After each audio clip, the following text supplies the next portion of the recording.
So our topic area that we're starting this week is the interpersonal domain and working within the interpersonal domain with our clients. I'm going to split some of the lecture material up into a couple smaller videos for you so you don't have to sit and listen to one really long one. I'm going to start with the more behaviorally or cognitive behaviorally focused interpersonal interventions. And I'm going to start with one of the readings you had, and this was something edited by Farmer and Chapman, and it comes from their book, Behavioral Interventions in Cognitive Behavioral Therapy, Practical Guidance for Putting Therapy into Action. I really love these readings, and you'll have a number of them from this particular book, which you can download online at Rowan's Library. The reason I love these is they provide you with a whole bunch of very practical suggestions and instructions on how to do these things in clinical practice. We're going to try a couple of them in class, but this is one of those things I put into your head of like, oh, I got to remember that I've got that reading. And when I'm working in the interpersonal sphere and working with my client on developing social skills or listening skills or whatever, all these skills that we're going to talk about briefly, I can go back and really kind of look through them for practical tips, suggestions, and ideas about how to do it. So the authors of this article start off by talking about what I consider to be really the importance of working in the interpersonal domain, how to do some assessment related to the interpersonal domain.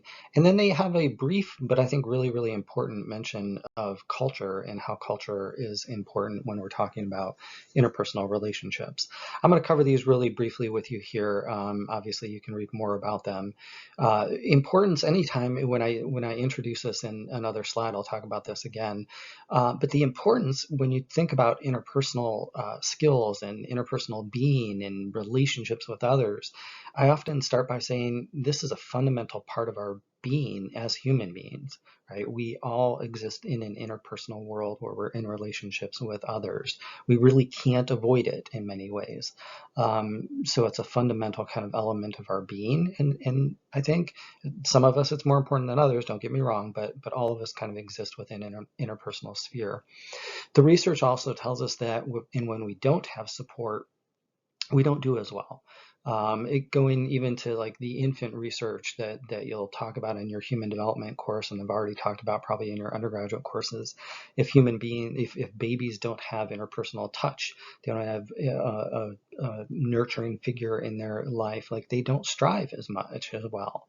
And that translates all throughout our adult lifehood. When we look at elderly individuals and their ability to deal with illness and sickness and their health as they age, like all of those are related to having good social support. So it's wildly important and very much recognized throughout the field as being a significant part of our health and well-being. I'm not going to talk a lot about assessment here, but what I do love about this article is on page, well, they talk about different ways that you can assess interpersonal effectiveness. I think one of the more important ones when we talk about behavioral and cognitive behavioral elements in particular is practicing some of these skills in session and simulating kind of experiences before we have our clients step out into the real world. So that's one way that you can both assess your client's mastery of the skills you're teaching them, as well as kind of provide them with experience, feedback, and exercises to feel more confident before they take them into the real world, quote unquote. The other thing I love is on page 203 and 204, there's a list of interview questions and things that you can use to assess interpersonal skills and functional skills that a client might have. I would be a liar if I said, oh, I take these in and I address every single one of these questions. One of the things that I like to do is as I start to work with a client, I like to use these questions for my own assessment of like, do I know this about my client? Are there things that I don't know that I should know and that maybe I do want to ask them? So I usually review questions like this before I step into the assessment or the intake interview with a client. And then once I'm done, and as I continue to conceptualize what's going on with my client, I may ask more of these, or I may make sure that I understand them about my client. Now, if you decide during your conceptualization, during your intake, that we really want to focus on the interpersonal sphere. We really want to, that's going to be what we're doing in treatment. You may want to be more explicit and more clear and ask a lot. I don't know if you can ask all of these. There's a lot of questions here, but to use them specifically and bring them into your interview session with your client. So I really love that part there. The last part that the authors talk about, and they do this really at the end of the beginning section here, is they talk about culture. And this is a really important piece because cultural norms, cultural attitudes, in what we do in relationships is very much tied to our cultural teachings, our cultural upbringing, our cultural norms and values. And so it's really important to assess those things with your client as you begin working in the interpersonal domain. Obviously, they're important in any domain that you're talking about, but in particular within interpersonal domains, there's variations that are important. We don't want to teach someone to be overly assertive if they come from a culture where assertiveness is looked down upon, right? And there's more of a focus on kind of harmony and building of relationships versus independence and assertiveness of my own identity within those. So how do you do this? As we've talked about all semester and we'll continue to talk about, you ask your client. You ask your client about them. We don't want to assume just because a client comes from a certain culture that they've adopted and believe in those cultural values and norms, but we want to ask them, for you, what is appropriate given your cultural identity? How important are these things to you, etc. Right?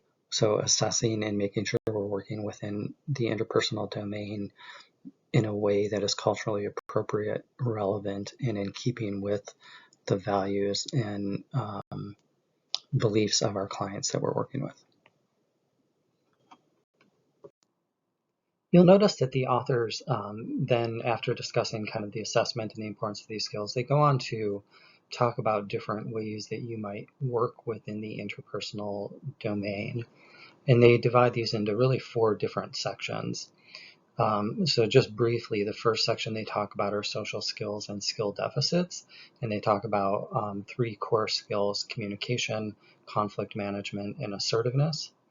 They then talk about behavioral excess. So these are things that, unlike the last category where you're teaching skills or teaching skills that people don't have, these are things that people do too much of. Right? And what we want to do in this particular instance is to reduce those behaviors and replace them with other behaviors that may be more functional for clients. So they talk about regulating expressions of anger, coercive, oppositional, defiant behavior, and dependence-related behavior. The third and fourth area of interpersonal functioning that these authors then talk about are how to enhance the quality of relationships with others. And you'll see here that they talk about, they actually introduce some ACT-based concepts in here in terms of increasing psychological flexibility, and then talk a little bit about how to promote kind of stability in our personal relationships and making sure that those relationships stay functional and stay secure for clients. And then they end with efforts to change the environment to enhance social support. So as we know, it may be that our environment does not support kind of our efforts to have supportive relationships. And so in this last section, the authors talk about ways in which clients might change that environment to build better supports and to get greater support from the situations that they're in. In that last section also, they do talk about kind of getting rid of unhealthy social environments and some of those things that may be dysfunctional for us in that realm. So we're going to talk about each of these in a little bit more depth here. I'm not going to go into great depth with each one. I'll highlight some of the important kind of things that the authors talk about, and then we can talk more about them and perhaps try demonstrating some of them in class together. So we're going to talk about social skills building and kind of remediating skills that clients may show a deficit in. Whether you're talking about building skills or remediating social skills, it's the same thing, right? Either your clients have some of it, but you want to build on it, or they don't have any of it and you're kind of building it from scratch. So it's really kind of a place of where you're starting. Remember, when you're talking about skill building and you're teaching clients any of the skills that we'll talk about here, the idea is not for them to like exactly mimic what you're doing or exactly mimic like something.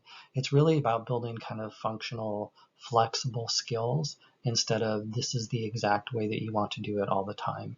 As we all know, interpersonal relationships just aren't like that, right? There's not one thing I can say that is exactly right all the time. Instead, what we're trying to do is to have you understand what are some of the functional elements of good social skills and social relationships with other people. There's also a common pattern of teaching these skills in practice that you'll see, and it's on page 208 of this particular reading. I love this kind of model, and it's really a model that the authors kind of use throughout the rest of the chapter, regardless of what you're trying to accomplish. It starts with kind of education and instruction. So I'm going to talk to my clients about what I'm doing, why I'm doing it. I'm going to give them instruction on how to do it. And again, it's not a you can only do it this way or this is the exact thing you have to do, but here are some of the general kind of principles associated with these skills that I want you to follow as you're trying to do this. We're going to use shaping. If you're not familiar with shaping, the idea is I'm going to progressively shape your behaviors up from a simple to a more complex level, usually through some sort of reinforcement. And in these instances, that reinforcement may come from me directly as your therapist, but it's also going to be very contingent on the contingencies in the environment and clients' behavior being shaped based on them getting positive feedback or more positive feedback at the very least from the environment.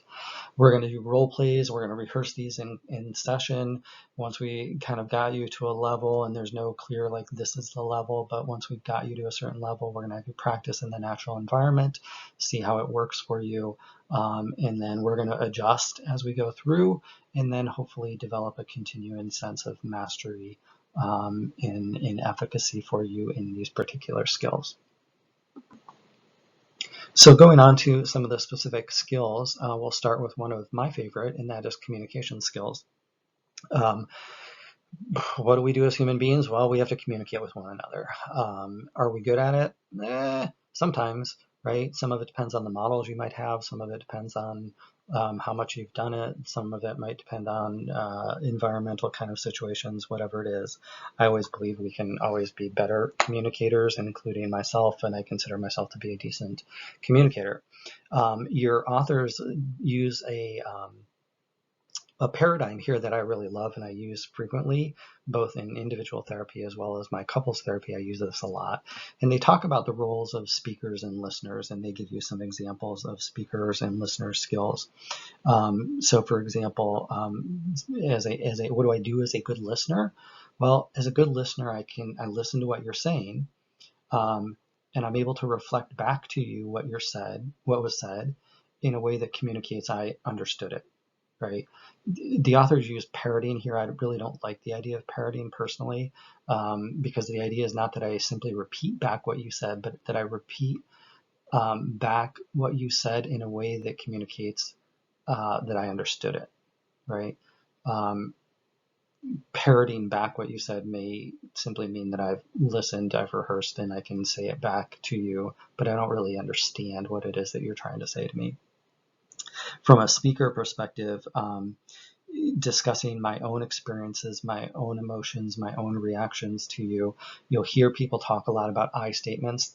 I like I statements if people use them the right way. The joke I always make in therapy is like, I think you're an asshole. Yep, that's an I statement. It's not a very good speaker skill, right? When you said this to me, right, a reflection of what I see, I felt, or my response was, taking ownership of my emotions, my own reactions.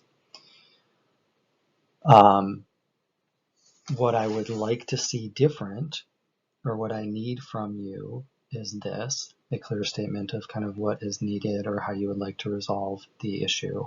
Those are like really good speaker skills. So the ability to reflect what I see, the ability to take ownership of my own response, based on what I've seen and heard from you, and then an expression of kind of what I might need, or or an idea of how we might resolve something. All great communication skills. Moving on to conflict management, who's ever had a relationship where at least some level of conflict didn't exist?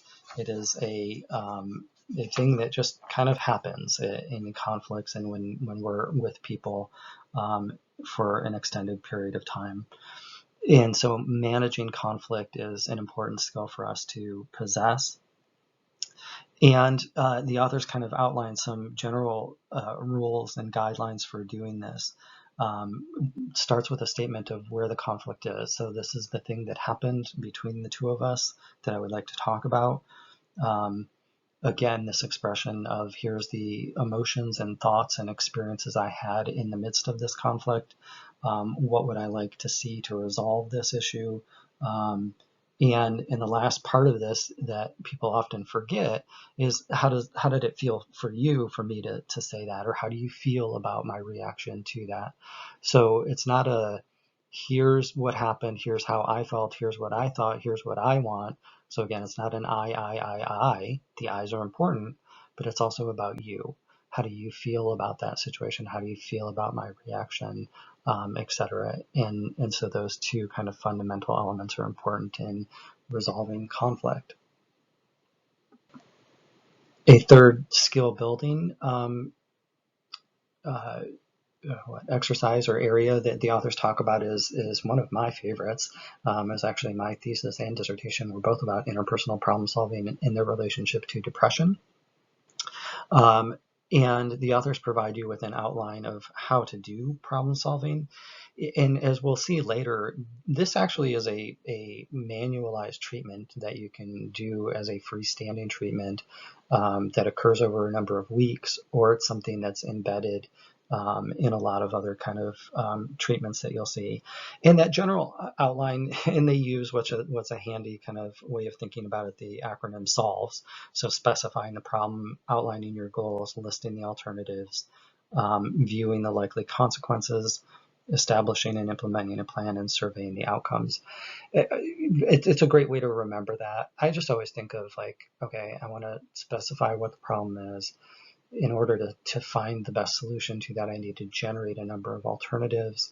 I then need to evaluate them, pick a plan, implement the plan, and then evaluate it. And then if the problem doesn't get solved, it's important to kind of then say, well, I could have messed up, quote unquote, at any one of those steps. I could have not correctly identified what the problem is. I could have not spent enough time generating alternatives. I could have not considered the pros and cons of each alternative.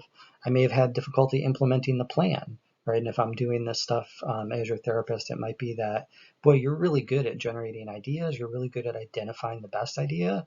Boy, but when it comes to really implementing it, you really struggle for one reason or another. And so we might need to kind of figure out why you're struggling to implement those plans. This sounds like the easiest thing in the world to do. It is not, right?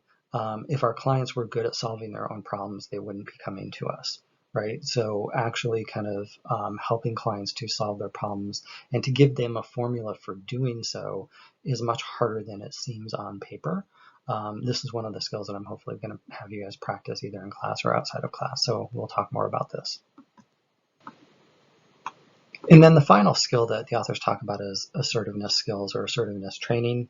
It's important to distinguish between assertive and aggressive here. Assertiveness is really kind of being able to express what I want or what I need in a particular situation or in a particular environment, while also respecting you as the person I'm talking to, or the yous, right? If there's multiple people that I'm talking to. Aggressiveness, in contrast, is more of like I'm trying to stand up for my needs, my wants, but not with the same respect for you as the other person that I'm talking to. So it's more of wanted to say more of an aggressive stance, but you get the idea, right? There's those two parts. There's a me and there's a you. And if I'm being assertive, I can stand up for my rights, my wants, my needs, my goals, while also respecting you as the person that I'm talking to about those things. The authors break down assertiveness training into kind of verbal and nonverbal skills. I won't go through each of those because this video would get too incredibly long at that point. But you can see they talk about kind of when you're talking about assertiveness, you're talking about kind of both things that I want to increase in frequency and things that I want to target to decrease and get rid of. So if I'm being appropriately assertive, I'm making good eye contact with you, right? Is a good thing that I might want to do. The thing I might want to do less, which I'm doing right now, is like, stumbling over my words or fidgeting or doing something that kind of is a demonstration of my discomfort with this. It's not horrible to be uncomfortable when being assertive, but it's something that you want to try to minimize. On to, I guess, our second broad area then.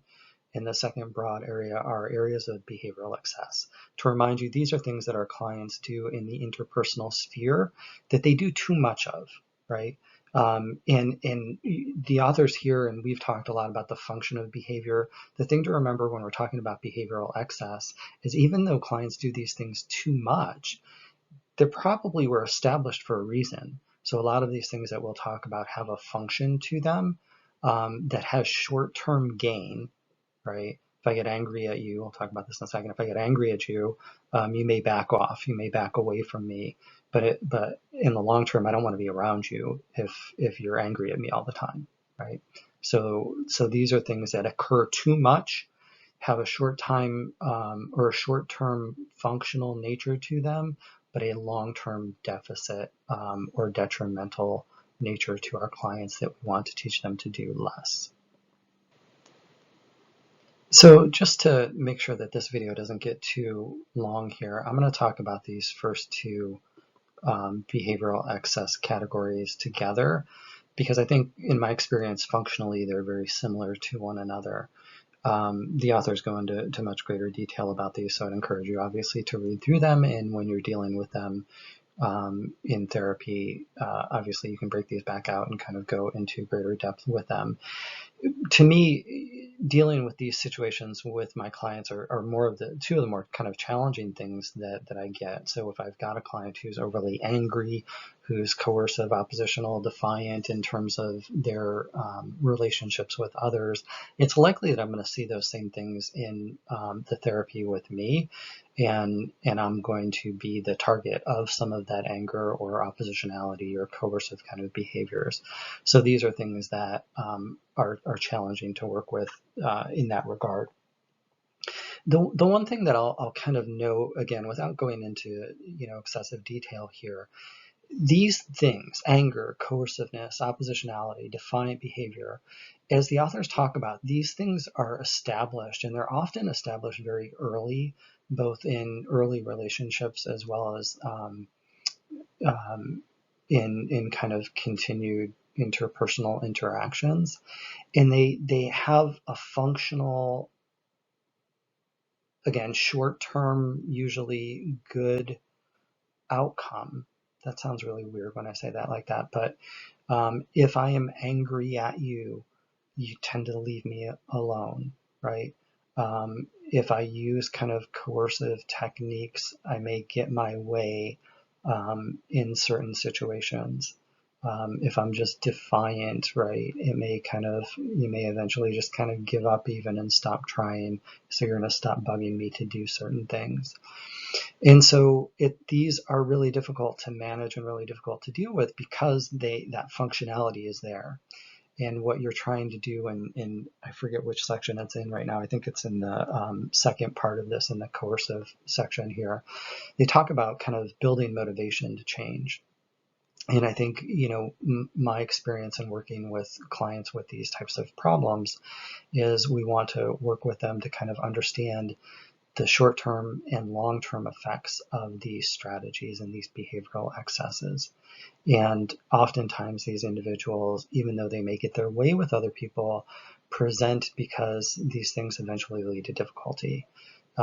We see them a lot in romantic relationships, for example, where these things have worked for me, but then eventually somebody gets sick of me and they end relationships, or they want to get out of relationships. And so a client comes and they're socially isolated, or maybe they get fired repeatedly from jobs or not promoted. So they eventually kind of these things, they see the effects of these long-term outcomes. So part of what we want to do is to again, psychoeducate. And I hate that word. We want to educate people. So we want to educate people about what these things are, why they exist in the first place, how they serve a functional yet dysfunctional role in their lives. And then we often want to teach them more pro-social behaviors. And those go up to those social skills that we've been talking about, right? So how do I manage conflict without being coercive? How do I communicate without expressing excessive anger? So the number 1 and 2 here often go together, because we're trying to teach people to get rid of these things that have been bad and negative for them in the long term, and replace them with more pro-social social skills that we talked about in the first section of this video. The third thing that your authors talk about in this particular section is almost kind of the flip side of excessive anger and defiance and those types of things, where what we see in contrast to that is overly dependent behavioral strategies in interpersonal relationships with others. So instead of an overly aggressive and overly aggressive kind of stance, I take an overly submissive stance. Whatever you want goes, whatever you want to do is fine. And again, these things, like the anger, may be very functional in the short term, right? If, every time I say, where are we going to go for dinner? You go, I don't care, and I always get to pick it. Like, yeah, that's great. Not that me and my wife ever argue about that, but right, that's great. I always get to go where I want to go. But eventually, it gets annoying if, and this is where you see kind of passive aggressive kind of tendencies start to emerge, with every time we go to dinner, even though you agreed to it, you seem unhappy, or you don't, you complain about the dinner that you have. So just like our overly our overly angry clients, we want to replace a lot of this behavioral excess again with the social skills that we talked about before. How do I assert my wants, my desires, my needs in a way that is functional for me? How do I communicate with you in a way that is good for me? So again, we're replacing those dependency types behaviors with more functional social skills that we talked about in the first section of this video, of this particular slide in particular. So I'm going to go through these last 2 sections relatively quickly. I'm trying to keep these presentations to no more than 30 minutes. So I'm going to go through these last 2 a little bit more quick than I did the first 2, partly because some of these are, I don't know, in some ways kind of philosophical approaches versus concrete behavioral approaches. But the authors talk about, excuse me, enhancing the quality of relationships with other people. And they talk about doing 2 things, both increasing the psychological flexibility, this is your psychological flexibility as a person in the relationship, and then promoting stability in interpersonal relationships. As you read about this, the psychological flexibility, as we learned, is really an ACT concept. Not really, it's an ACT concept. And it's the idea of kind of being more flexible in terms of how we think and act in relationships. And the authors talk about 2 things in particular. One is the idea of letting go of rigid rules about others. I think this is a really good thing, whether this is ACT or cognitive or both. As we've talked about from an intermediate belief perspective, we have rules about others, what we think others should do, how we interpret others' behaviors. Sometimes those rules can be overly rigid and get rigid over time. And so the idea here is to kind of open up what people can do, what people should do, or maybe even give up the idea of what people should do, instead of having kind of more fluid ideas and rules about what others can do.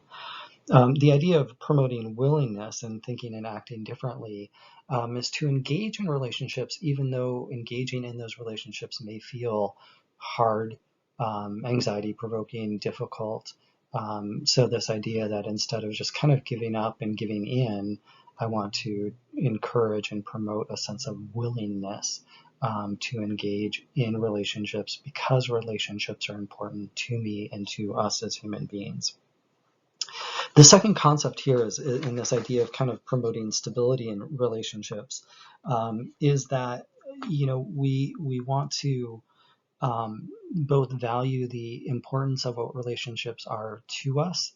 We want to do things that promote kind of the maintenance in the development. Well, actually, here we're talking really about the maintenance of those relationships. And we're really implementing a lot of the skills that we talked about earlier in our desire, in our goal to kind of maintain and promote those things over time. Obviously, relationships that come and go are going to happen, but kind of having more stable relationships that we can rely on and count on is the goal within this realm. And then in the final area, we have kind of changing our environment to enhance social support. What we're talking about here is kind of what do we do? What do we do to make social relationships happen and happen more frequently?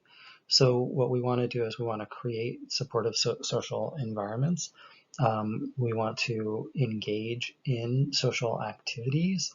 We want to seek out social interactions, right? So in other words, like we can't have good relationships if we don't seek out social situations. And that seeking out of social situations allows us to use all these skills that we've been talking about so far. And by doing so, we kind of create a stable, existing social supportive relationship. We allow for reinforcement to occur within those social situations. So we can't feel good socially if we're not out there socially, right? As kind of a minimal message there. And then the other thing that we want to do is we want to try to reduce or get rid of any of those social relationships or elements of our social world that are not meeting the needs that we have as social beings, right? This last point is one that I think gets, 2 or 3 paragraphs in this article. It's often very difficult because there's reasons that we often hang on to unhealthy social situations or unhealthy social relationships, kind of beyond the scope of what we're talking about here. But as much as possible, I tell my clients all the time, for example, like, why not get rid of that relationship, right? You're unhappy with it, you complain about it. What's stopping you from getting out of that relationship? And I'm not talking here about domestic abuse situations or abuse situations. I'm talking kind of a lower level of like, yeah, I'm not getting what I want out of this relationship, and what keeps you in it. And oftentimes it's fear. And so then I'd switch over a little bit into the motivational enhancement and motivating my clients to get out of bad relationships in that example. So wrapping things up, and I'll talk about this in another slide as well, you might say to yourself, well, what are the packages? What are the manuals? What are the things that I'm doing here?